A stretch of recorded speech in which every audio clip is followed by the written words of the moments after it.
Here is how I made my Emily from the Corpse Bride costume. Sorry if the clips don't line up with the audio. First, I went to a thrift store and found this white skirt, but then I thought that it wasn't just going to give me the effect that I wanted. I went back to the thrift store and found these 2 sheets of curtain, and then thank God, Holy Grail, found this plain white long dress. My plan was to attach the pieces of curtain to it to give it length as well as volume, because that was my problem with the original skirt. I measured the dress, multiplied that by 2. That is how much of the curtain that I cut out and got to sewing. Now, I can kind of stitch by hand, at least enough to just get this attached to the skirt. It's very sloppy, but it was okay. It was being covered by a corset anyway. And then I made sure to cut the slit out of the dress. For the veil's headpiece, I got several bunches of fake flowers, put the stems into a crown shape, and secured them with wire and ribbon. For the actual veil part, I used a scrap left over from cutting up the curtain and attached that with wire, just a couple pieces of thread, I think. Once I had the skirt and veil formed together, I cut the shredded detail that is on Emily's dress, and it was time to paint them. I first used this can of blue fabric spray paint, and honestly, that gave me that gradient blue effect that Emily's dress has. I also thrifted a pair of white satin shoes that I thought would look great with the costume and decided to paint them blue as well. They're a bit spotty, but it was okay. They were going on my feet, alright? I also added that black swirly details that are also on Emily's dress, and then went to make the ribs. These are made out of air dry clay, and I put them on a piece of cardboard. I was using a blue morph suit so I didn't have to paint my skin blue, but I wanted to add that like hollowed out chest bone effect. So first I traced my own collarbones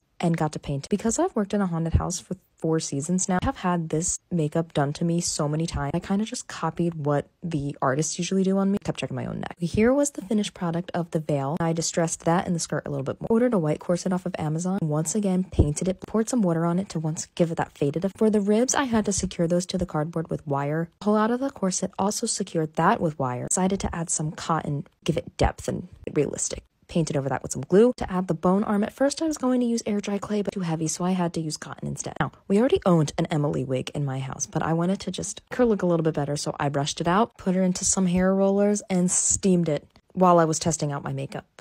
There is the finished wig and the veil. I had some extra time and clay left over, so I decided to make Maggot. Painted him. This did end up breaking on my way to the party. I did remake a new one. Also cut some finger holes out of the morph suit so I could use my hands during the party. Just with makeup. Also gave myself a little cotton prosthetic to look like Emily's rotting flesh. Also added some pearls to the top of the corset as well. There is me in the completed dress and corset and painted morph suit. Getting my wig on. Did have to go with like a tealer shade of because of the morph suit, but this is the finished product. I'm very happy with how this turned out. I also had Emily gloves in my house, some bone accessories. There you go.